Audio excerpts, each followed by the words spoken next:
and welcome again to Contemporary Moral Issues. I'm Professor Bardale, and as you can probably tell, still recovering from a cold. But I don't want to miss a whole week of class. It's a week of classes. So I'm going to struggle through, and hopefully this will encourage me to hear more from you all today. So we're going to finish up this material on race issues and then move right into going over the first midterm study guide, part 1, which will be on the stuff we did the first week on how to look at a moral issue, how to make an argument about a contemporary moral issue, or any moral issue really, contemporary or of antiquity, although that's not common.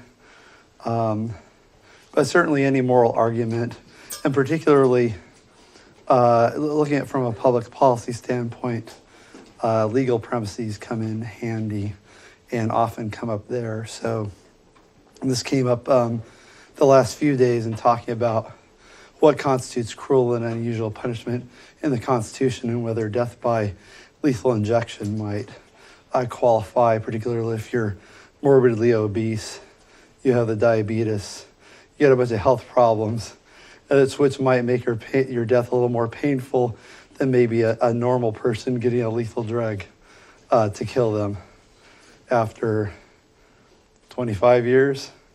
1995, 2005, 2015, 27 years. Is that right? I think that's right. 22 years, pardon me. So, and that might be a legal argument, and certainly the lawyers for the 2 men executed in Arkansas over the last couple of days that made those arguments and apparently failed to persuade the relevant judge or I suppose the governor's office. So, and capital punishment is going to come up later on, so I'll give you those articles and we can talk about that more in particular. So the exam is going to open on Thursday, and it will cover everything up to and including, say, the first half of Thursday's class, which would include the review. So at the end of class today, I think we'll have covered all the material the first time around. We'll get into the review, and then I'll finish up the review on Thursday. And on Thursday, I'm hoping to get into something new. So on Thursday, I'm thinking immigration will be our next thing. So the test will be open after class on Thursday. Thank you very much. So our exam will open on Thursday at 3 o'clock, and you will have until the following Thursday at 7 o'clock to take it. Tests cannot be taken at home. They have to be taken in an approved LCC lab or with approved proctor. I've got some proctor requests from people in already. If you're outside the Lane service area and you're not near the main campus, the Cosgrove Center, or the Florence Center, and you haven't already set up a proctor with me, please do so. And that certainly seems to primarily apply to those, not in the classroom here, but those watching on YouTube and cable and the live stream and all that. So make sure to do that right away if you haven't done so already. So the test will open Thursday after class, 3 o'clock. You'll have a week to take it. And multiple choice, true, false. You get a 3x5 note card, front and back. And I'll have some sample questions up, let's say by Thursday. I got a big board meeting, a bunch of budget meetings this week. So I'll try to get some practice questions up by Thursday's class. And apologies for things moving a little slower pace in this class than they usually do, being preoccupied with saving our program and our jobs. Just by the way, there'll be another budget meeting tomorrow at 4 o'clock for anybody who didn't get a chance to speak to the board. There were 33 people that signed up, but left after the board announced that they would be holding another meeting the following night to accommodate people at the bottom of the list, and then they changed their mind at the break. So I really give the board credit for trying to accommodate those people. So if you're one of those students, you can still testify for our program or whatever other program or whatever you want to say to the board. And then at 5:30, they'll be having their regular meeting. There won't be an opportunity to testify, but just people showing up, showing interest, I think helps, particularly if you have a sign supporting your favorite program. Okay, and I will certainly be there. Let's move on to subject matter stuff. Any questions about the exam? Okay, so parts 2 and perhaps part 3 will both be up by the start of Thursday's class, and I'll go over the study guide. I may not, go over it in intricate detail. It would behoove you to go over the study guide yourself, and then when I go over it in class to say, okay, yeah, I know that. So I might say, what are the 3 kind of premises used in a moral argument? And I'll say, well, the fundamental moral premises, empirical premises, and legal premises. And I might just say, and you'll have to recognize an example of each. And then maybe I might give one example of one of those and move on, because as you can see, there are lots of questions. And I try to, when I'm making the exam, have like a near one-to-one correspondence between every question on the study guide and one or more questions on the exam. So I try to make it easy for you. And again, I don't ask trivia. I won't ask you to distinguish between percentages, which are really close, like 3% and 4%, like LGBT make up, 3.8%, 3.7%, 3.9%, 8.3%. I'm not going to do that to you. But I want you to know like that the 10% figure is a figure which was concocted by activists to try to make LGBT look more mainstream. And 3.8% is a more accurate figure. And I might have some other crazy figures there, like, 33%, like a third of the population, or half. Or maybe a last question that says everybody is LGBT in some way, or something like that. Or it's a spectrum, so percentages don't make any sense. Or I might say, this has never been studied, so nobody knows. Those would all be fake answers. So again, I try to make it easy. It'll be based on the readings. And typically I'll say, according to demographer Gary so-and-so in the NPR article, in case you might have a different point of view, you might really think it's 10%, maybe because you've heard it so many times. How could it possibly be false? So again, I don't insist on orthodoxy in this class. I just insist that you pay attention to the readings and know what they say, and you don't necessarily have to agree with them. And I try to include a variety of things. So if one time you find something you don't agree with, the next time around you'll find something you do agree with. But this is just based on understanding information. And then when you're having a debate with someone about the pay gap or something like that, even if you think that the arguments against it are fallacious, you'll know what those arguments are, and you'll be in a better position to respond rather than just being blindsided and saying, what, all my friends believe this, why don't you believe this? And what's all this evidence I've never heard before? So, and I'll say that, on these issues, it's a good idea to listen to a variety of news sources. I listen to NPR on the weekends just to stay honest. I read the New York Times and the Washington Post. And sometimes they have an article that's really good, that's actually not too biased. And I'm pleasantly surprised. Other times I'm like, oh, this is a total hatchet job, but it's got some good stuff in it. And so I think particularly if you're on the progressive side, you live in Eugene, maybe you get stuff to read from your instructors, it's all New York Times, Washington Post. And then the broadcast news media, except for Fox, pretty much take the Times and the Post as their sort of guide for what to cover. Flip that dial from the FM to the AM and scan around and see what might be in there. Or, look at Fox News or maybe a National Review blog, and to get another perspective, just to see what the other side's saying, or to get another viewpoint. Okay, so there's my little spiel for diversity in news consumption. Let me call up our readings for this week.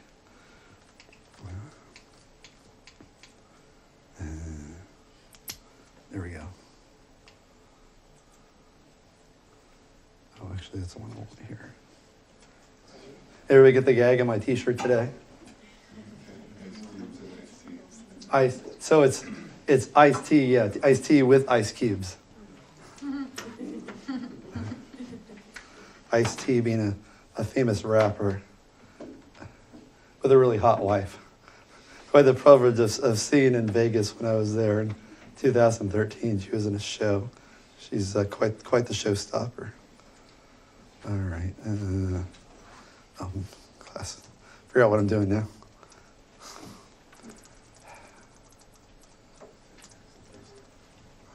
Actually, where's that middle thing? Save me some typing.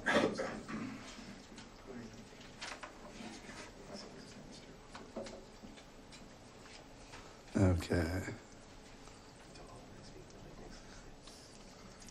Our keyboard here.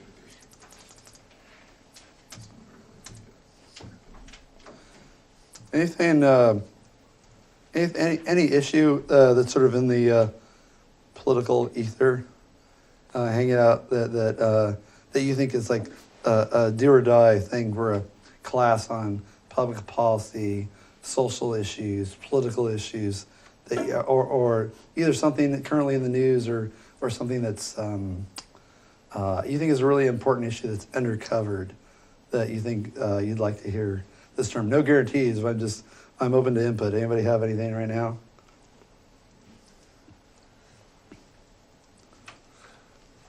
Tuition increases might be coming your way.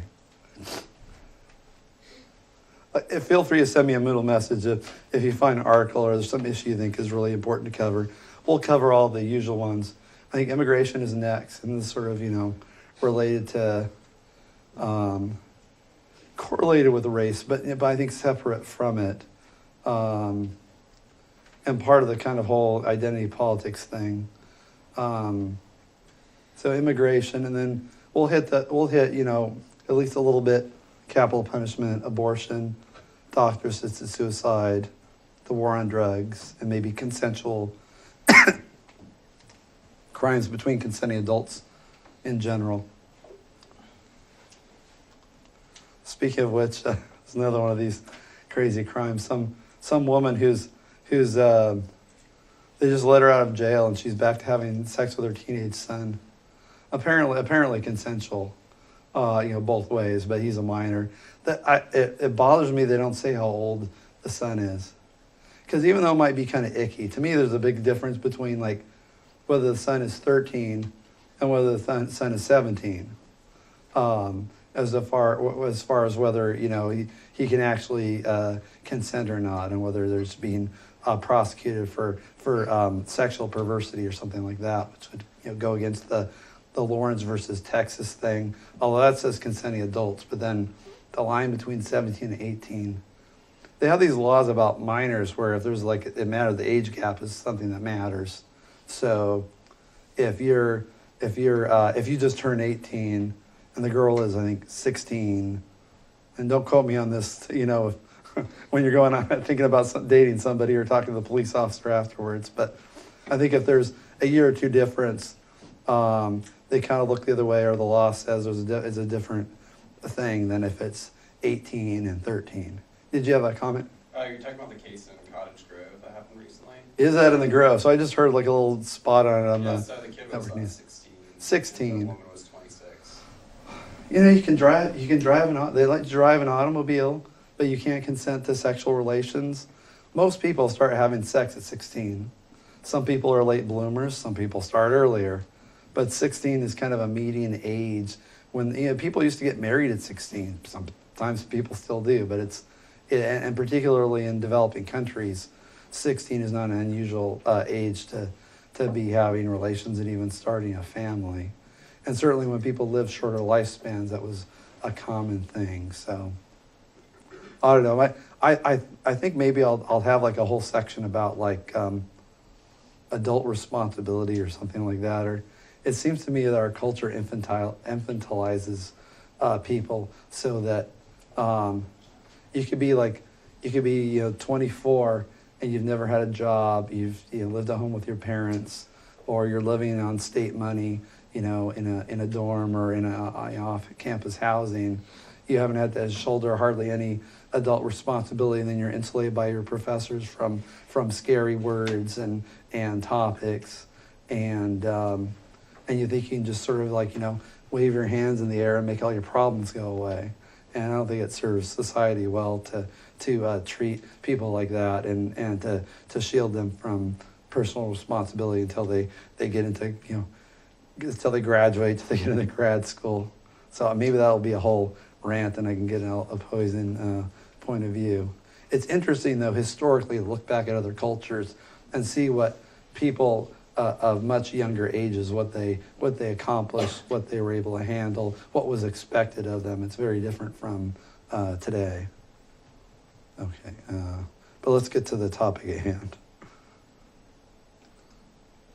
My voice seems to be back. I've avoided speaking since Thursday. I was just completely gone. I was talking to the board and kind of squeaking in this weird sounding whisper that made people chuckle and try not to laugh too hard because they're trying to listen to what I had to say. So maybe I got some sympathy points. I don't know. Let's, let me give you the student view so you're not seeing all this junk from past terms. I still don't like these Java menus or whatever they are. They're really annoying to me.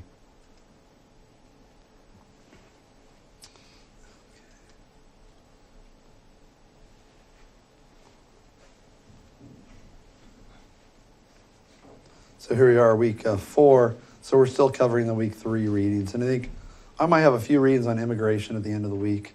I want to give the, we'll see how far we get. I might end up just going over the rest of the study guide and taking questions on Thursday. I'm just not sure what I can accomplish at this stage of the game. Oops, there's that. So the part 1 study guide is there in week 3. Is that the attendance sheet right up there? Yeah. So yeah, make sure it goes around to everybody. I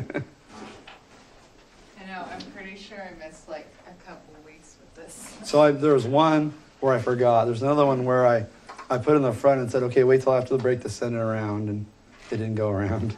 So so I make sure to do this every week. And please, when you're finished doing it, you don't have to necessarily walk up front and wave at the camera and hand it to me physically. But if you could just kind of slide it onto the desk here, that'd be helpful. And make sure it goes all the way around. Maybe we need a pathway for it.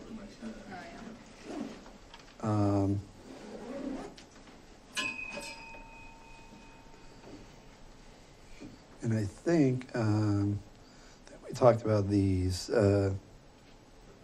racial spoil system. We've talked a lot of this. Let me talk about diversity. We had more of this than I thought. This is Lane's vision for diversity. So one question I want to ask you is, when you hear the word diversity, what associations do you have? Are they positive or negative? And then, what does it mean to you? And what do you think the college's position on diversity should be institutionally? So Lane has diversity as one of its core values. It's got a diversity plan, and it's got diversity officer who's in charge of diversity at the college. And there's, staff people, there's diversity council. There's a cultural competency, which is sort of a diversity in the curriculum, which is this idea of diversity is not just is a core value at the college, which means not only sort of administratively and institutionally does the college support diversity in its programs and its services, but also in the classroom curriculum, that it should be infused there. We have a cultural literacy requirement, which is a diversity requirement, which this course actually fulfills. And there's all sorts of programs and people in charge of diversity. So the college puts a lot of time, energy, and money into the concept of diversity, has it as one of its few core values, along with teaching and learning. It's right up there, along with teaching and learning and innovation, and I forget what the other ones are. But the college puts a lot of time, energy, and money into diversity. So I think it's good for us to step back philosophically and ask ourselves, well, what does diversity really mean, and what does it mean to the college? So, and so the college, to its credit, actually defines what it means, and it says part of its strategic plan about diversity is to welcome, value, and promote diversity among staff, students, in our community. Okay, well, this is kind of like a circular definition, right? It doesn't tell you what diversity is. It just says it's going to promote them amongst the various groups, staff, employees of the college, students, you all, consumers of the college, and the wider community outside of the college. Cultivate a respectful, inclusive, and accessible working and teaching environment. And that certainly seems important. And I try to create that in this classroom here. And if anyone feels like that's not happening, please feel free to send me a message on Moodle or stop by office hours or to make an appointment with me, because that's certainly what I want to create here. Within the and also, but have dialogue about difficult issues. Work effectively in different cultural contexts to serve the educational and linguistic needs of our diverse community. And there, you think about like, who would disagree with that, right? No, we want to work ineffectively in different cultural contexts. We want to, I'm going to offer a ham sandwich to a Jewish student. I'll, offer fill in the blank, right? I'll do this really awkward thing that's going to make international students or students of color feel awkward, disrespected, and so on and so forth. So serve the educational and linguistic needs of a diverse community, and then develop the capacity to understand issues of difference, power, and privilege. Now, as you work down the list, is there anything here that you think maybe it sounds innocuous but might be a little more controversial or about which people might disagree?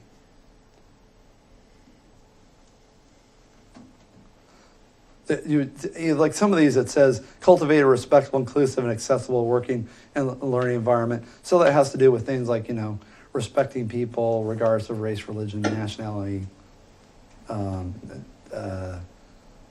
sexual orientation, those sorts of things, and disability. So that includes making things accessible to people with physical or even mental disabilities.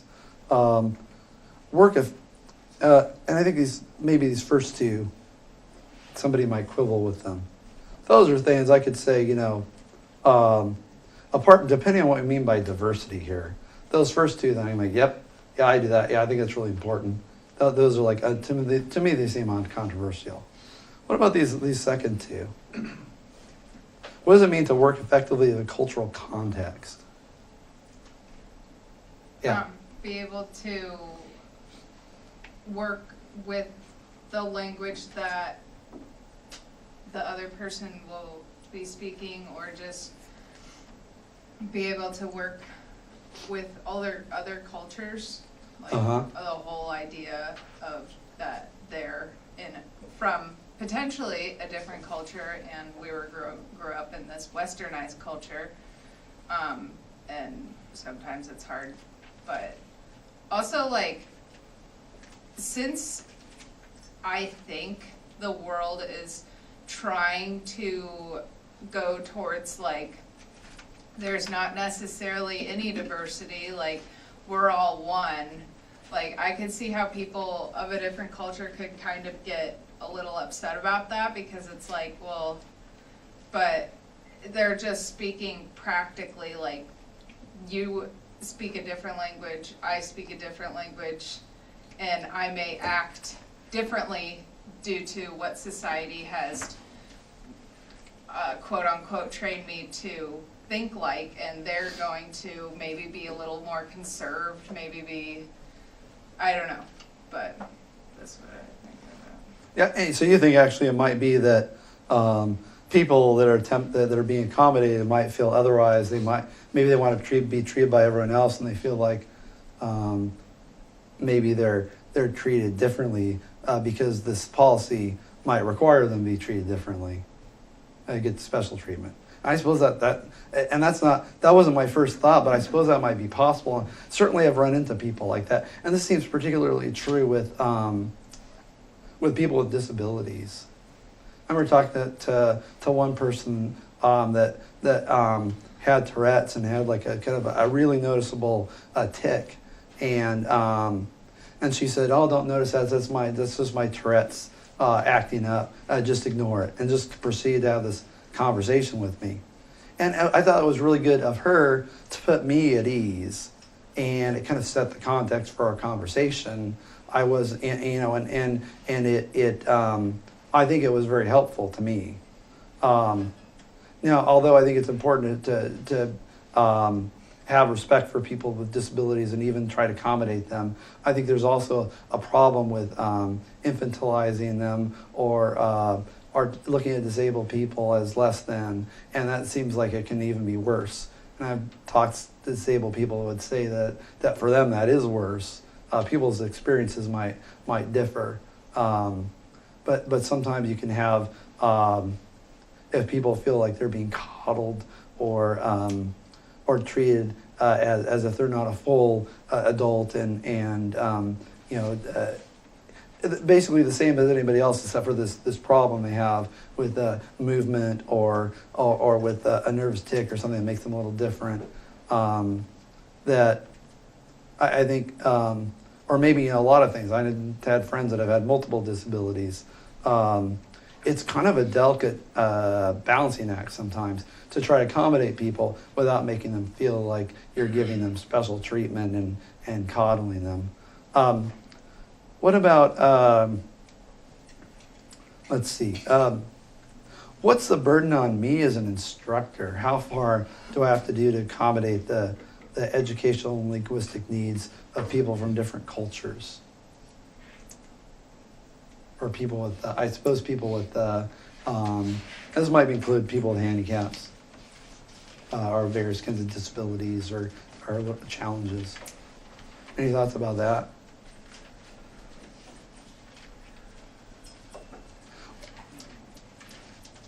Well, are there cases where expectations of accommodation might go too far? Put it that way. If you wrote everything out in English and Spanish. Yeah, I would make like a really long class. I was serving jury duty on this announcement where to the jurors where they give everything in English again and they give it in Spanish.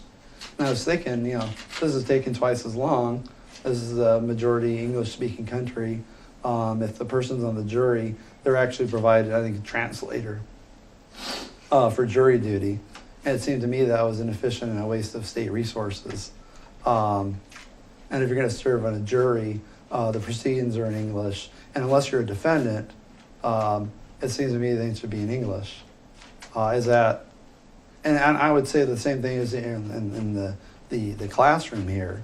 Would I be, do I have to provide the materials as if like it was, we do this with voting, right? In Los Angeles County, I think you can get voting materials in 50 different languages.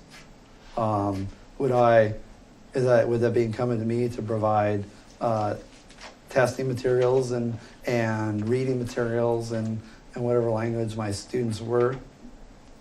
Yeah. And maybe if they ask for it, if it's a requirement for them because they can't get past that language barrier. But at the same time, if you had someone from the Deep South in this class, you wouldn't talk to them any differently, right? Than you would normally anybody else. So I don't think that it's necessary unless someone's really asking for it. Yeah, so maybe somebody could request it. And there are federal laws which require things for disabilities. For example, we've had hearing impaired students take this class. And that can be difficult because we want to be an inclusive society, but there's also a budget and there's logistical things. So I don't speak clearly enough that the YouTube titles will capture what I'm saying.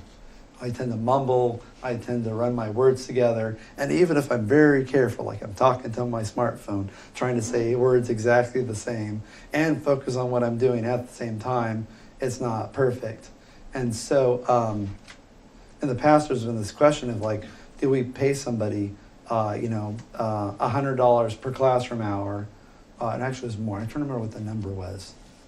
It was gonna cost, like for this class, it would cost more than you pay a part-time instructor to do the subtitles for the class. Now, there's a federal law requiring an accommodation there, but you think about all the different accommodations people might require, and that's going to add up to a hefty amount, and it's going to impact the budget certainly. It's going to impact me as an instructor while I'm trying to fulfill all these requests for special consideration and accommodation. I'm not working on my lesson plan.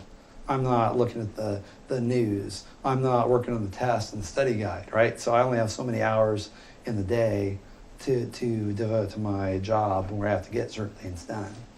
I have to be at the committee meeting. I have to do all this other stuff, right? So, so all this stuff I think comes with a cost, including like the budget and the budget for all this diversity staff and the budget for all the diversity programs. And now they're, just so you know, they're on the chopping block too. They're going to do a reorganization for the Multicultural Center, which doesn't bring in tuition money, doesn't bring in state student reimbursement, which is actually more than tuition. It doesn't bring in money. It's a service provided, and there are multiple full-time staff people, including I think some people who are in management level, who are paid a lot of money to run the center. And it may be that the goals are noble and the services are important to students, and it seems like that's the case. But the question might be at an educational institution when there's budget cuts, when push comes to shove, are you going to cut, say, a choice between instructional programs, or are you going to cut back into the Multicultural Center? And in the boom times, when there's lots of money washing around, you don't have to make choices like that. But when there's the crunch time, the college is going to try to cut both. Although I think the philosophy and religion are taking deeper cuts, and they're just talking about reorganization, and I think it's shuffling people around, or maybe cutting like a classified position there or something. I don't know all the details of all the cuts proposed, but I think these budget cuts maybe have us look at the values of the college and what's most important. Is this teaching and learning, or is it about something else? Is it about these social goals? Is it about diversity? And how many resources and how much time and energy do you want to devote to diversity as opposed to these other goals of an educational institution? Any thoughts on that? Yes, sir. Yeah, so I'm just kind of confused exactly what they do. Like, I get the idea of promoting diversity and stuff, and there are different measures you can take by that, but what are they actually doing, though, to do that? Are they trying to giving scholarships to minorities, or like what's the exact? Maybe somebody who's been involved might speak to that. I know something about it, but I don't want to speak for the program or the center, certainly. Yeah, because it's just like, it's kind of hard hearing these criticisms about it when I'm not even sure exactly what they do, because they could be doing a lot that I just don't know about, or they could be absolutely doing not very much, and it's kind of like, why are we paying for full time? But it's like, unless I know what they're actually doing, I don't feel like I have the right to criticize what they're doing right now. So I know, generally speaking, they provide special support for international students. They hold events for them. They offer moral support. Mentoring. They have a space, which is sort of like a safe space for people of color or people that come, international students, LGBT, and it's sort of a place they raise awareness about other cultures, try to spread knowledge of other cultures, get people to appreciate the value of non-Western and non-American cultures. So things like that. Generally, education, advocacy. Sometimes I think they advocate for non-discrimination laws, or call attention to cases of discrimination, or provide a resource. They sort of take students who've been discriminated against because of their culture or their race and steer them in the right direction for resources or how to make a complaint. And these are sort of Some of these things I know know officially they support. Some things I think more unofficially. But you know, it is a big expense, and you can read like the diversity plan here. I think I gave you an excerpt from it in the reading here. Let me just come over this here. Oops, that's the wrong thing. Week 3 readings. Oh, here we go. Trying to remember if there's some particulars here.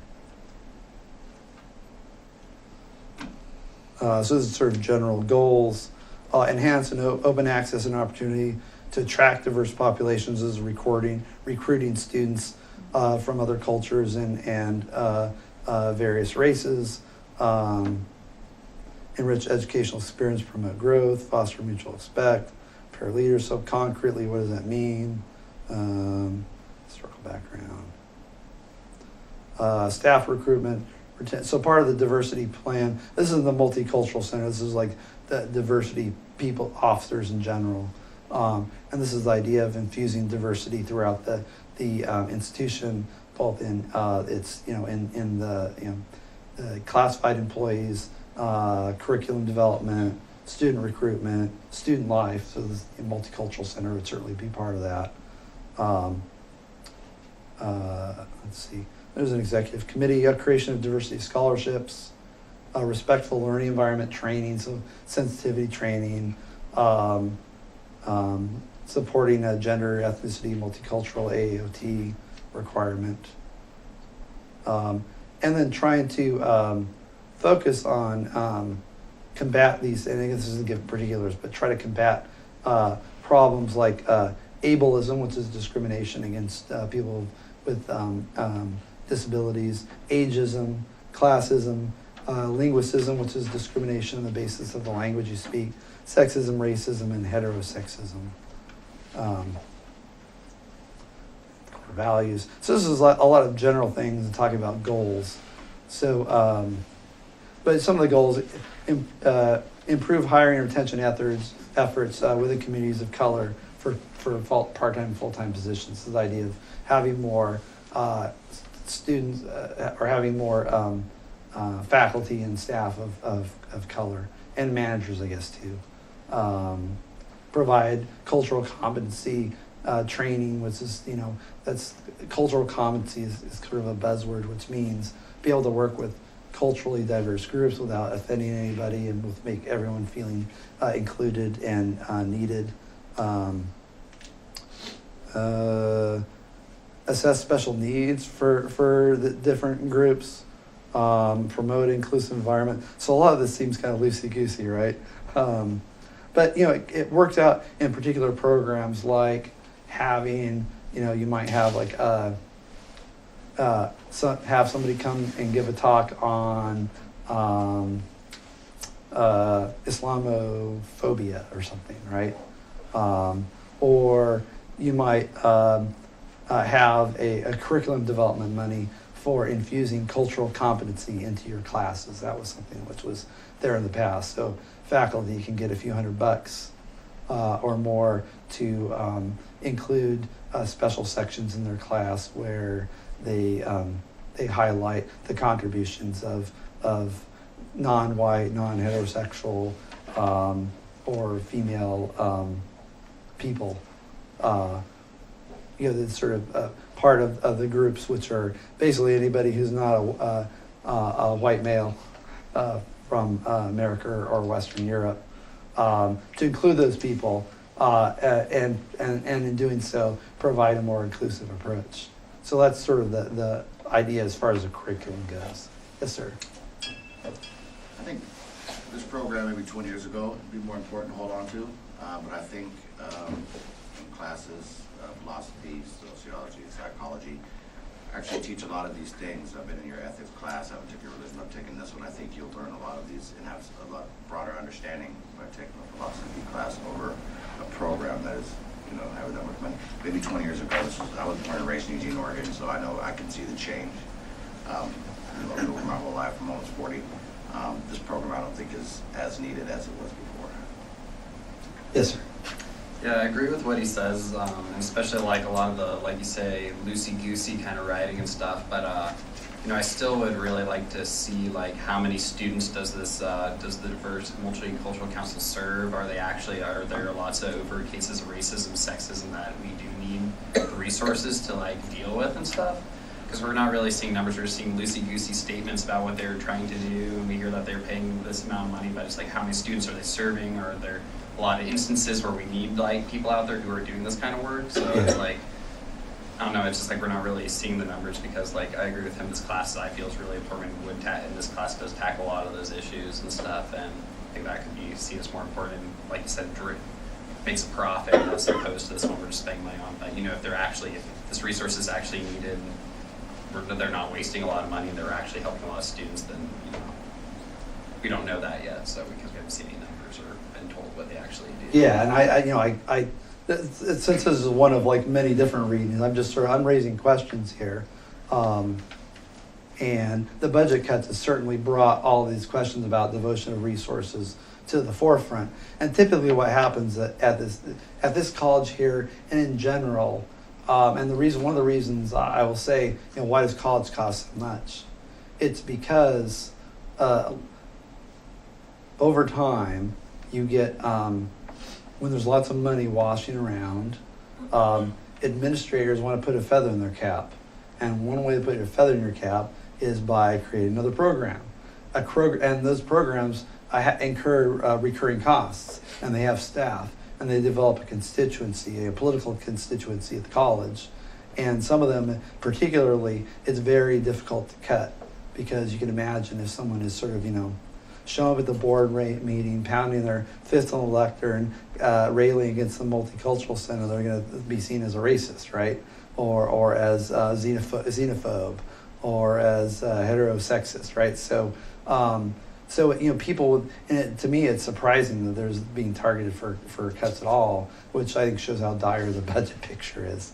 But typically what happens in the boom time, you have college administrators who run all these programs which have nothing to do with classroom instruction, and you all pay for it. And but you know, financial aid's kicking in the money, the state of Oregon's kicking in lots of money, there's lots of money washing around. They just, you know, jack up tuition a little bit, and the state kicks in a little bit more money, everything's fine. But then when suddenly the economy starts picking up and people are doing well, people say, "Oh, I got a job. I think I'm done with school now. I like my job.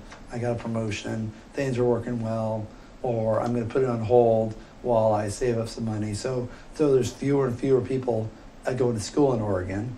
Enrollment drops, and all of a sudden the you know, students come in. This is a nosedive. Enrollment, I think, is down like 40% in the last 5 years or something like that. So it's from the boom times.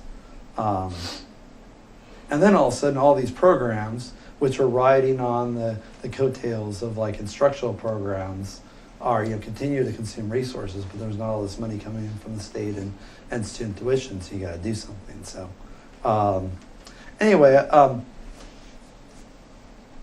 didn't mean to have a divergence of the budget, but I think the budget really shows in concrete terms. If you look at the college budget, you know, what Lane's real values are. It pays lip service to some values, and then other values, I think you see, you know, the college puts its money where its mouth is. And so the college has a pretty clear commitment to diversity, but then the question is that, you know, as the college's plays a place of diversity, is that sort of, it's almost like the pinnacle value, diversity, and then certain kinds of social values and environmentalism. You see these over and over, and you see, come back to the, let's see, where do I want? No, that's not what I want. Is the stuff on Lane with the diversity stuff going to be like what we're talking about with Lane going to be on the midterm? Yeah, I'll have Okay. something about it, yeah. Oh, okay.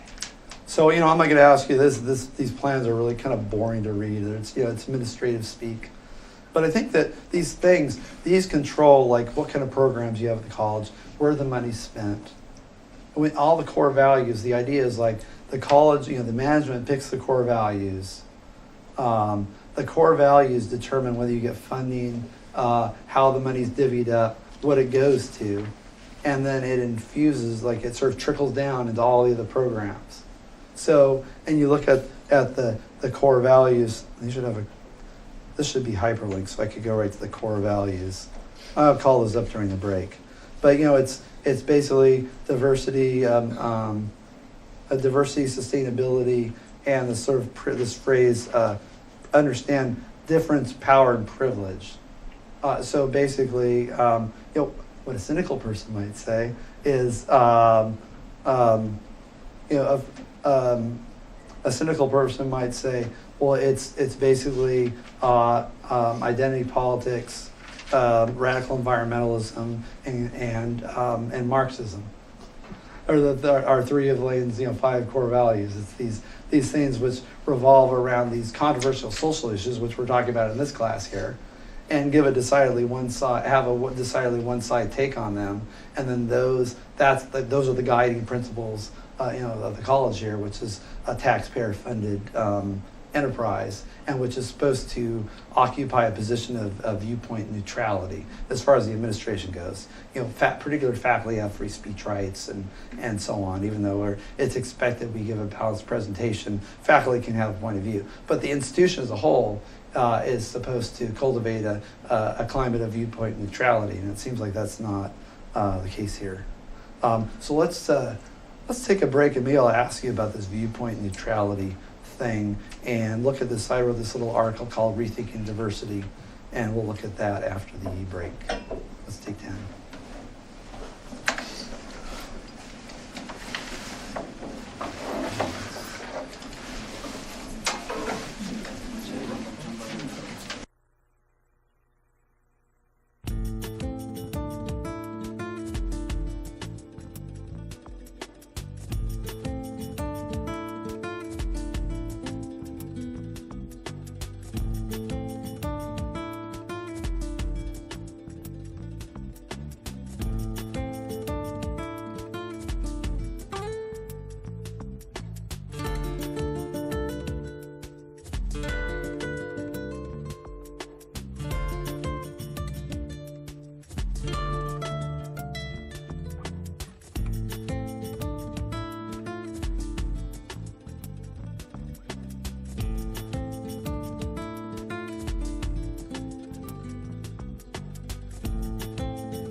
So let's talk some more about diversity. All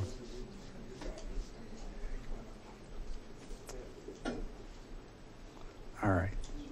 So here's the core values of Lane. So learning, that's a good one, right? Diversity, innovation, collaboration and partnership, integrity, accessibility, and sustainability. And so, and what do you have? 1, 2, 3, 4, 5, 6, 7. That's right. So, and then within these, you see diversity, welcoming, promoting, valuing and promoting diversity among staff, cultivating a respectful, inclusive and accessible working and learning environment. So it's the same language here. We're working effectively in different cultural contexts to serve educational and linguistic needs of a diverse community. And then the second one, developing a capacity to understand issues of difference, power, and privilege. So these, this first one about the different cultural contexts, what do you think about, like, to what extent should an instructor treat students from a different culture differently? And to what extent is a burden on the instructor to accommodate the student? And to what extent should the responsibility be on the student to acculturate or to adapt to the learning environment?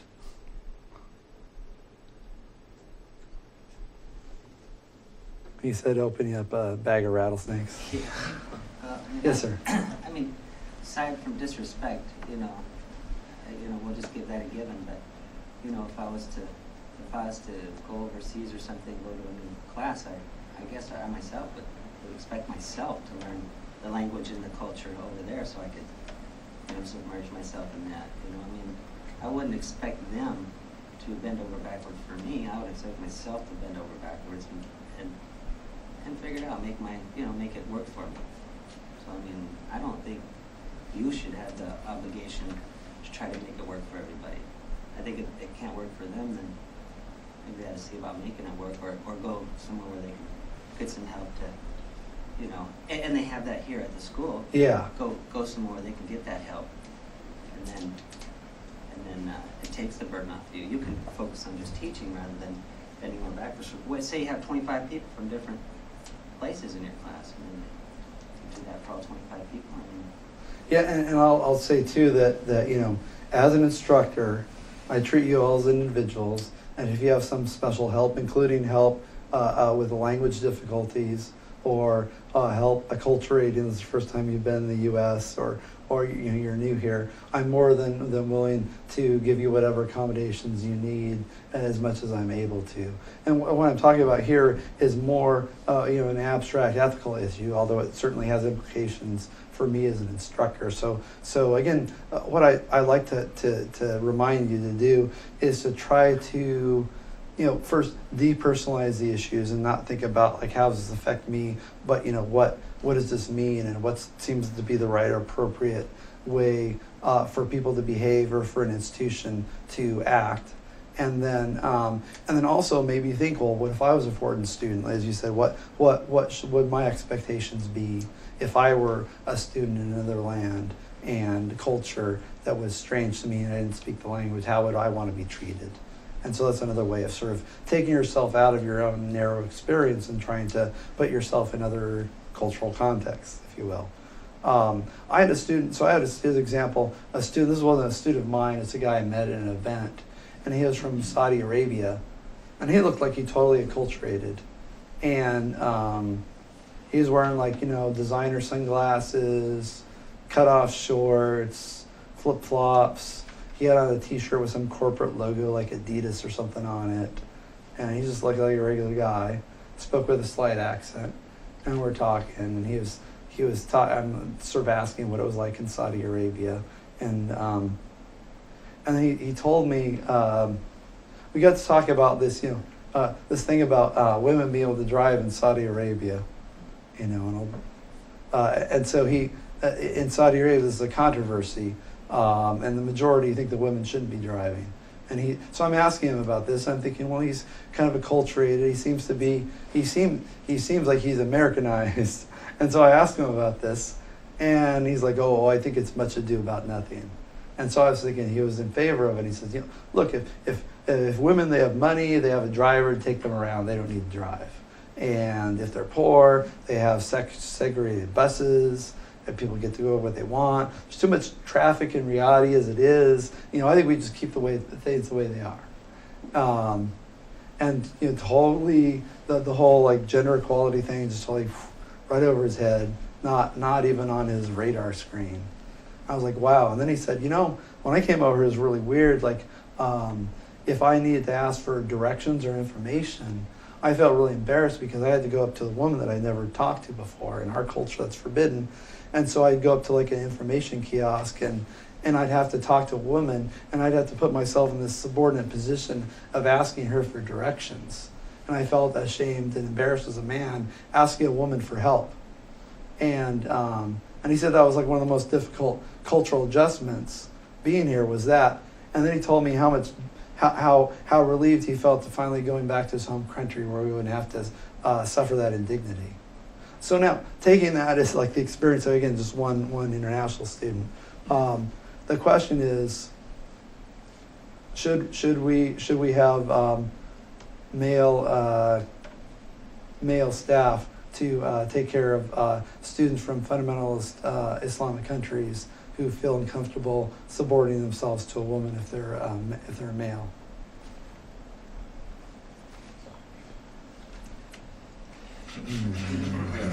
I'm not saying this is true of all Muslims, and certainly and maybe not even of all fundamentalist Muslims. Okay, take this again. What if it's what if it's a female instructor, and the female instructor is giving directions, and the student feels disrespected because of the way she's talking to him, but she's not talking to him any differently than, say, the rest of the students. Or what if he's an employee at the college and his boss happens to be a woman? And these are things that actually come up. Like you have in businesses, you have international workers who might be like an engineer, and then they have a manager who's a woman, and the person doesn't want that, maybe somebody from a human resources, maybe like an upper level manager, and the person doesn't want to take a meeting with them. They want to talk to their immediate supervisor who's a man, and they don't want to have a meeting with this boss. Maybe if there's a performance issue or for whatever reason, they'd rather just talk to the man. And sometimes they will, you'll get female bosses who feel disrespected, and then the HR person says, "Oh, it's their culture. We don't want a lawsuit. Just just suck it up." To the female employee manager who's a victim of sexism. So then what do you do, right? What do you do when you have multiculturalism and it comes into clash with feminism? Yeah. Well, I suppose it's all about how much a person from that culture wants to accept that they're in a different culture. Like, if you came to, like, I don't know why he came, what his reasoning was, why he moved, or if he was just visiting, but like. Well, he was a student here. So he was at University of Oregon. He's an economics major. American degrees are very lucrative overseas. If you have an American degree, particularly in business or economics or engineering, you have a leg up in society. You get a better job, and so on. So people come over here because of the quality education that America provides, and then often go back to their own home country and work. Yeah, it's just like, it's I'm studying on like I don't know how to pronounce their culture. Like, there's some different culture called like the Bantu and then Bhuti or whatever. But if they had a college that I had to go to over there, or not had to, but it offered me the best opportunity for a long life, I wouldn't But I would move over there and accept that that's a different culture, like, however they view things, or if I, like, have to talk to these different people, or how to even talk and interact with them, like, you just have to accept it. Like, it depends on how much empathy you have towards the other culture, and, like, tough luck. I mean, you're here, so you gotta kind of open up your view on things rather than your set religion. But Or even if it meant you had to wear something over your face, or yeah, like, Well, what if you're getting a driver's license, right? I mean, there's been actual cases of a woman who's the Islamic faith, and she wears a veil. She's from a fundamentalist sect of Islam, and wants to wear a veil on her driver's license, and they said no, you got to uncover your face for your driver's license, and she's like, well, that's against my religion. And then the law says that that governmental institutions have to make a reasonable accommodation. So the question is, what counts as a reasonable accommodation? And then it also talks about a compelling state interest. And so if the state has an interest in being able to identify people through seeing their face, the idea is that in some that it's a reasonable accommodation. It's not a reasonable accommodation to say you can wear a veil on your driver's license, but it is to say you can wear it in a public place and so on and so forth, and wear it to work and so on, but not on photo identification. So you had your hand up. Oh, I was just gonna say, yeah, in a lot of ways I definitely agree with what you're saying. Like, especially if you're going someplace completely willingly, on your own free will, this is what you want to do, and then you're complaining about everything, how it is when you get there, that seems kind of ridiculous. Like, I'm not gonna go to somebody's house and, like, say, for example, I go to my house and you don't have to take off your shoes. I'm not gonna go to somebody else's house who expects you to take off the shoes when you get to the door, and when they ask me to, be like, no, it's my right to wear my dirty ass shoes all over your house. Like, it's, if you're going someplace to exploit, like you said, he's coming here to exploit our education system. That's awesome. Like, I want to spend that. But then if he's exploiting that, like coming over here and taking full advantage of that, and there has to be some kind of give and take. yeah, like, just come on, suck it up, bud. Like, if I was going over there and I had to put on or whatever, like, yes, I would feel less as a person, because I mean, I don't want to be discriminated against, but it's obviously part of their religion. Like, if I can't drive over there, I made the decision to go over there. So if I can't drive, I will accept that. Yeah. Like, that's their religion. And if you don't like it, you can always leave. Yeah, right? You can always leave, like, get out of here. And to be fair, there's dissidents, and there are like women that will like, and sometimes they go to jail. But there are women who will like, film themselves with their cell phone driving around their car as acts of civil disobedience. So it's not a monolithic culture, and particularly they're young people that don't agree with it and feel oppressed. So as with any culture, there are always going to be dissidents, but the majority seem to support the status quo. So this hits this larger question of accommodation and working in different cultural contexts. And so, to what degree should staff and faculty here, spend time and energy accommodating people of other cultures, and then what counts as a reasonable accommodation, and then the other question is, to what extent we should treat students differently, and to say, for example, I to get my first teaching job, I had to undergo training in cultural sensitivity, and so I had to watch this video.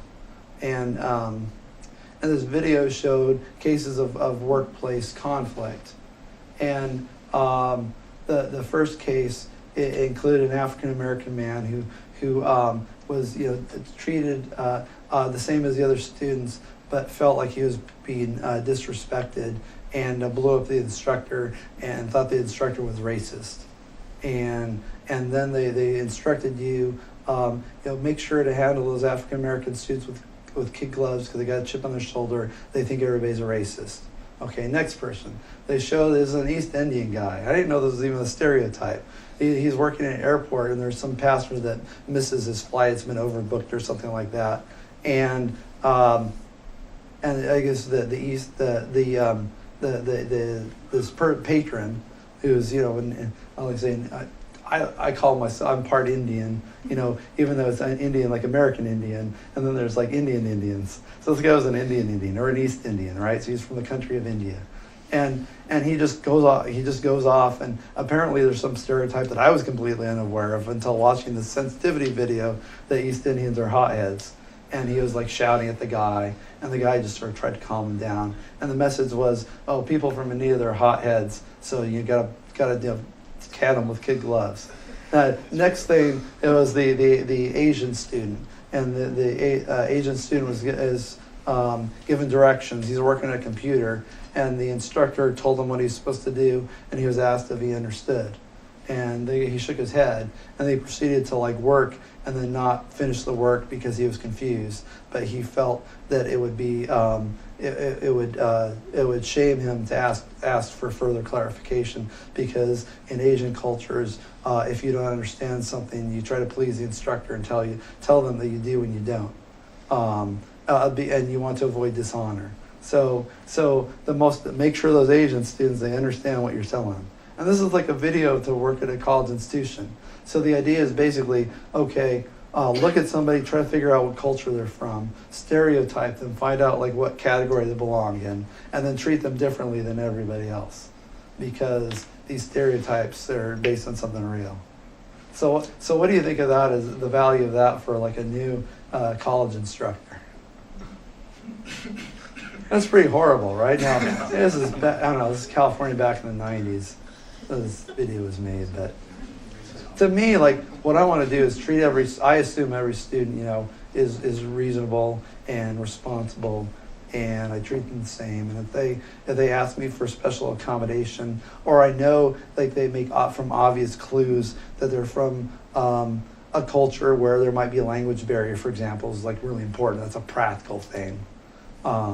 I might ask if they, you know, understand, or I might ask them about a word, or if I use an idiom in English. This is like I had foreign students. The expressions in English don't always translate. So sometimes they'll ask, you know, the expression blah, if I have an international student, and they'll say, no, what does that mean? And I'll explain it, and we'll kind of joke, and sometimes they'll tell me, oh, well, in my country we say this. I'm like, oh, that's really interesting, right? So we have a intercultural exchange.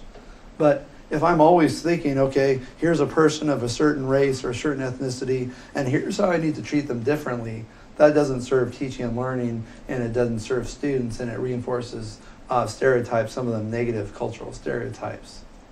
And I think that's a bad thing. And so it's kind of a double-edged sword as you're trying to be inclusive and respectful and worrying about cultural context. If you worry about them all the time, you might just further entrench differences rather than focus on our similarities as human beings and find room for common ground. And I think it can turn into a divisive policy. Yeah, did you have a... Well, what you're saying, cultural stereotypes, there's always going to be those, even as you're speaking, you say colored and African American. Well, that is, for me, separating and segregating, you know, because just because of a skin tone, melanin, have a separation. You know, everybody has a color to them, pink, white, black, yellow. So everybody's colored, but everybody knows what that means. So there's your social stereotype. I just, you know, it's everywhere. So it's kind of, you know, you can't walk on eggshells all the time. I had a friend, he was an econ professor, and he had a slight accent. I don't know if it was that big. He was from, I'm trying to remember, some West African country, I think, like Nigeria or something like that. And he was complaining. He's like, people always say African American, African American. He's like, I'm black. And he's like, I've been over here for 30 years, you know. And he's like, and I'm not African American. You know, I'm an African. I came from, you know, I was an African, and now I'm an American, but I'm not an African American. And so he didn't like it. Other people, you know, it's tough because, you know, what was considered, you know, appropriate a few years ago is the taboo today. So the you know, you get the United Negro College Fund, right? And now and Negro is perceived as pejorative, and then there's and then colored, and colored is really bad. But if you say people of color, then that's fine, or person of color. So it's difficult with the changing landscape to know what the appropriate terminology is. Yeah. I think that has to just do with baby steps, because you can't just reach for, complete equality in one leap. It's kind of baby stepping up to equality, and so it just takes time. And just to talk about, yeah, I think you raised a really good I, question about melanin. I'm sorry, do you have another And I'm comment? the same way, I'm really half what I'm considered African American in, society. My wife is first generation here from Germany, so, but I've been here forever, generation after generation, but yet she's not German American. So it's just, Yeah. weird, it's just. Probably get to the bean counter, she's like a white woman. Uh, To the bean counter, she's like a white woman, right? And one thing I think about, like this whole concept of, like white is like includes lots of people from lots of different cultures and ethnicities who happen to have lighter complexions, from Scandinavia and Germany to England to even Spain, and you can have a wide variety of Ireland and Scotland. All these different diverse cultures. They're just considered European and their descendants, European immigrants and their descendants that migrate over here are just considered to be white, and that's also a kind of an overgeneralization. I want to come back to the thing you said about like how much melanin I have in my skin. This idea this makes me into a certain kind of person, this is not only stereotyping people; it's also unscientific. And so the American Anthropological Association is the primary professional association for anthropologists, and that includes physical anthropologists. So anthropology is the study of humanity, literally studying man, but more inclusive thing, right? The study of humanity, of human beings, and including their physical characteristics.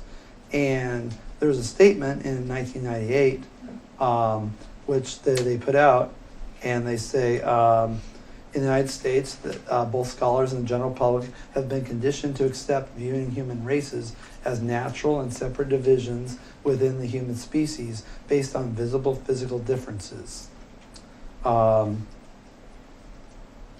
However, human populations are not unambiguous, clearly demarcated, biologically distinct groups.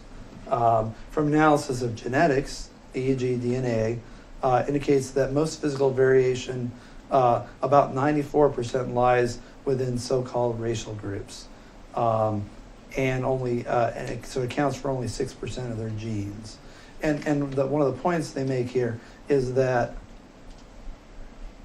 I could have more in common genetically with a person of color than with another white person, right? So, or with an Asian person, because it's just the amount of genes that control things like skin color, or what shape your eyes are, or what texture your hair has, or what shape your nose is. It's a very small percentage compared to the rest of the genome, and that people can have more in common with another person from a genetic standpoint, and we're not our genetics, but you can have more in common with that person genetically, even though they're from a different quote-unquote race. So this idea that we fall into these categories based on what color our skin is, or these overt noticeable physical characteristics, is a myth, and race is a social construct. Now, it has effects in culture, so it exists as a cultural construct, but as a real way of typing human beings, it's a misleading shortcut, which is not based in science, and historically has been a source of a lot of racism.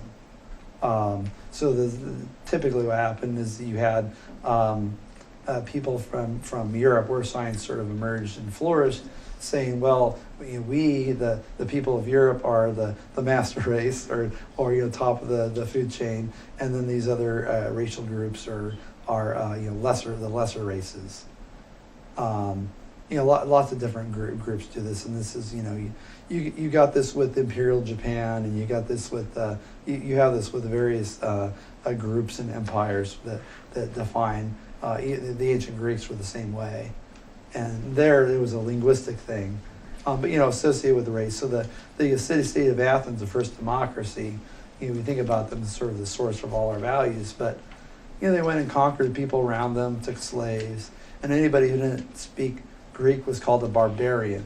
And the word barbarian in Greek just means that when you speak, it just sounds like bar, bar, bar, bar, bar, bar, bar. It's like nonsense words, right? It means they don't speak, the language of culture, Greek. So race is a cultural construct and not something that's real. So then, when you look at diversity, as saying the most important thing is the set of genes that we have that make up a very small percentage of our genome, and then associated with it particular cultures and nations we come from. That's super, super important, and we should pay attention to it and base policies on it. You might have some questions about that. And that's what I try to do in this reading here. Find it here. Rethinking diversity. Is our concept of diversity sufficiently diverse? Let's see if I can blow this up here. When most people think about diversity, they think about race, cultural heritage, language, or gender or sexual orientation.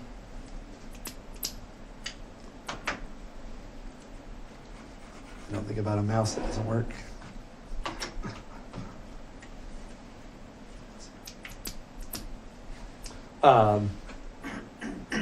Some people think these are an important part of who they are, but these rarely describe the whole individual, and focusing on them may predispose us to engage in easy labeling or stereotypes. Moreover, an inordinate focus on these differences, many of which are superficial in nature, may draw attention away from our common humanity and the values we share as rational and caring beings. And so this article I have is a critique of this concept of diversity, which I think, although well-intentioned, causes a lot of separation and dividing between people based on artificial distinctions. Or on real distinctions like culture. Cultural differences exist.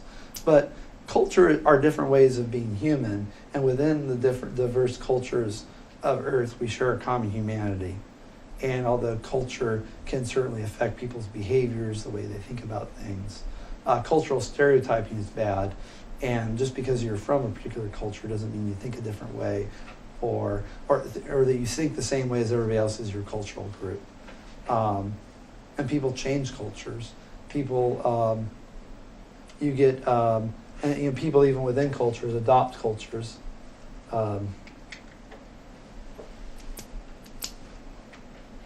People go native when they move to another culture, and this is true of Americans too. They go to some other country and they adopt the cultural norms, and they're like, they moved there because they like the culture in the first place. And then after a while of living there, they think about themselves as being part of that culture. They learn the language, they adopt the ways, and they become acculturated. Same thing with people that immigrate to America. And certainly their children tend to be, think about themselves as being part of the mainstream culture. Sometimes when they don't, that causes deep cultural conflict, and the second generation feels conflicted because they're perceived as one culture but living in another, and it can create conflict as well. Let's see, I talk about Lane's policies. There we go. And some of the arguments here. And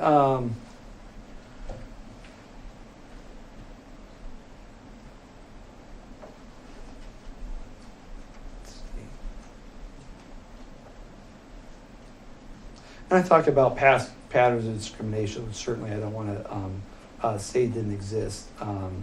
But then the question is, what do we do today? So before, it may have been that the academy, academia, viewed the world through rose-colored glasses as a Western tint. Today, everything is viewed through the Holy Trinity, as a colleague of mine called it, sociologist, of race, class, and gender, right? So, and you see this particularly in the social sciences, and you see this in the core values of the college, where it's this buzzwords of privilege, power, and difference, and diversity. All these terms have to do with these distinctions of race, class, and gender. And at the college here, sometimes, I will say sometimes these are explored in a fair and open fashion, but typically they're presented in a certain interpretive framework where students are told how to think about things, where the conclusions are foregone, and it's an exercise in social engineering. And what I would say is it's what I would call a neo-Marxist interpretive framework, which is identify the downtrodden, the victims, identify the people who enjoy privilege and have the power, and then educate students or whoever you're talking to on the need to tear down the power structure, spread educate people about the injustices, and then bring about revolution or social change.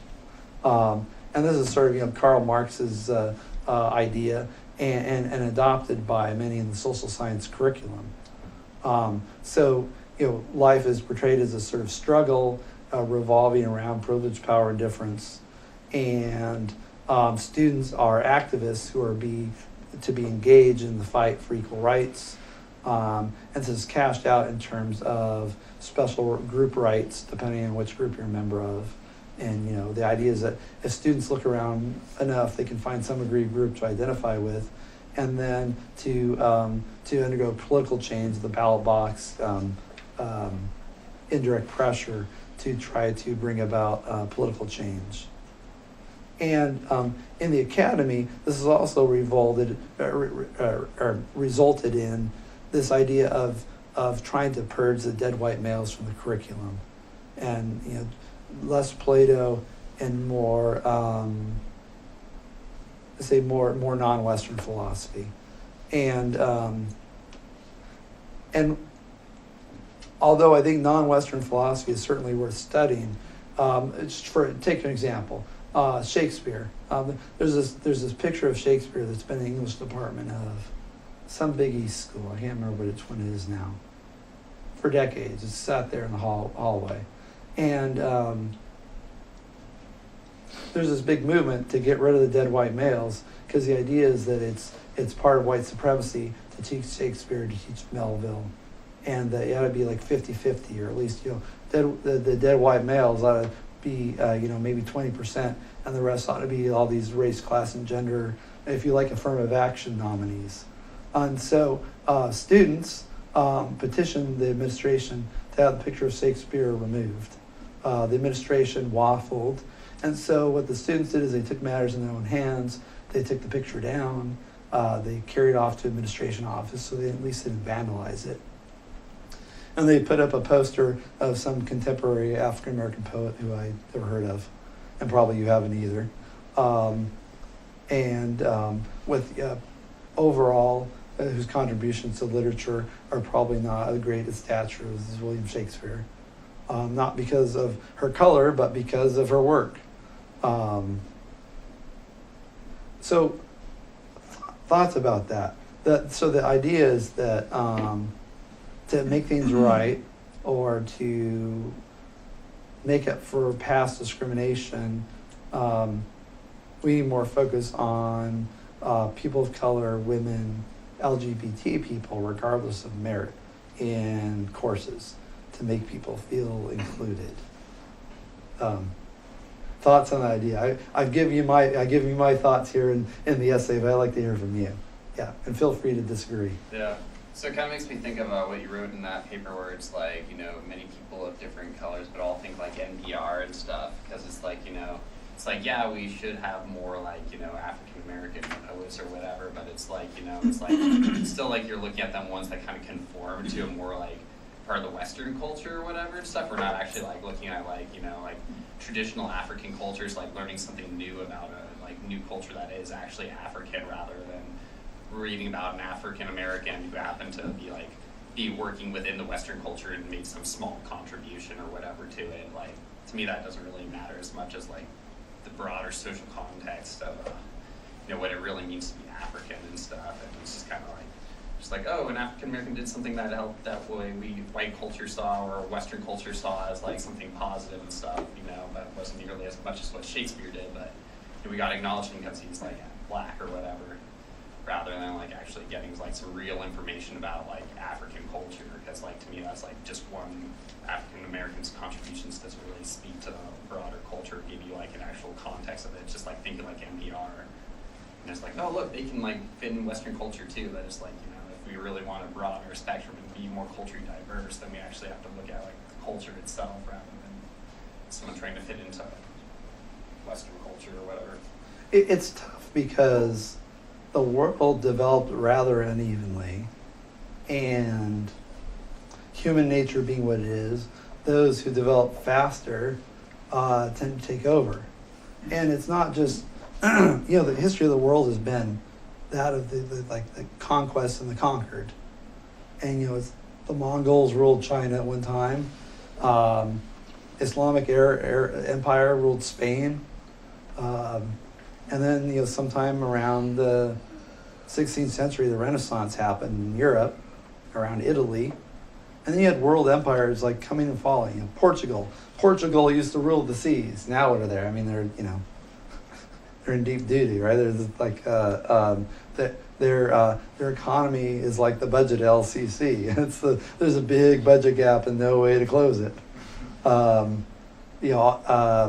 The Netherlands, right? Another used to rule the world. Now they're sort of I want to say they're a podunk European country, but they're certainly not the ruling the world.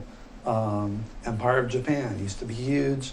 Now they've got the same problems as Europe with the aging population and a big bloated welfare state and economy in the doldrums with lots of problems. So it's not just, it's just not European countries. Britain, used to rule the world.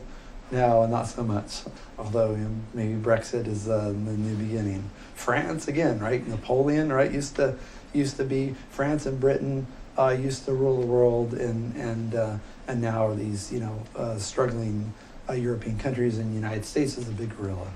Maybe in 100 years it'll be China that's ruling the world. And what happens is people with the power tend to abuse it. And again, human nature. And so because of this, and because there's an even development, you have contributions of women and of people of color being less so in academic fields, which rely on historical tradition. And philosophy is one of those fields. So back when Plato was writing, you got maybe Sappho, who's a Greek poet. It looks like there might have been some women in Socrates' life that may have influenced him here and there, but they had to sort of work behind the scenes. Maybe Pericles' wife used to have these salons with the intellectuals of the time over at the palace, So there are little things here and there. John Stuart Mill, one of the great philosophers of the 19th century, he had this girlfriend, Harriet Taylor, who helped him with a lot of his philosophy, but she goes uncredited because of a sexist time, and probably a lot of the stuff that John Stuart Mill wrote about the rights of women was influenced by his girlfriend. So because there's this history, you have underrepresentation. And because of like all kinds of complex things about the material conditions of both Africa and Asia, and because of the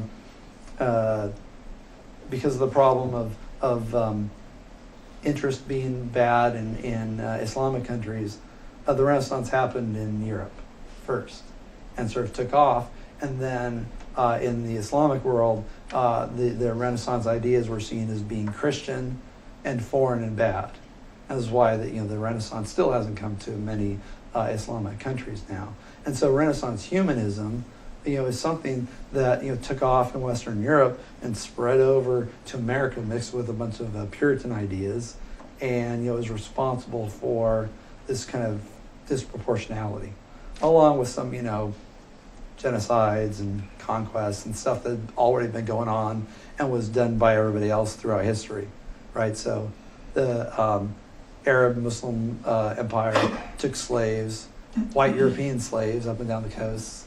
The Vikings went and looted, pillaged around everywhere.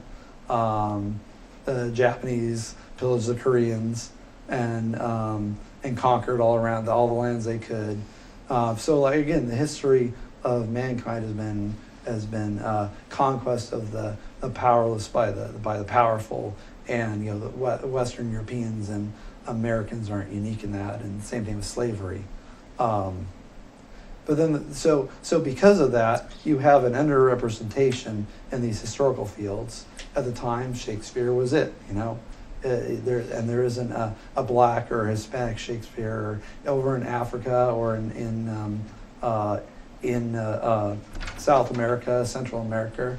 Wasn't much going on as far as literature goes. You got Cervantes, right? There's a few examples sort of that stand out, but overall, it's disproportionately Western Europe. And Western Europe is the source for all those institutions that we value, your right to free speech. And not just like to say things that are, approved by the government, but to be able to say whatever the fuck you want.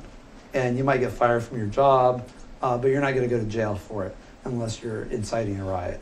And that's one of the great things about America, and to a lesser extent, Western Europe. So there's free speech, there's freedom of religion, which you don't have in a lot of different places in the world.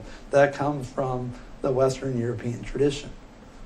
Freedom of association, all the freedom of the press, all those things are rights that we have as Americans because of this Western tradition. So there's sort of the good and the bad. So kind of circling back to the beginning, that because of the way history turned out, historically you have an underrepresentation of women and minorities who are accorded rights today because of the working out of these ideas in culture and the application of these ideas in American society.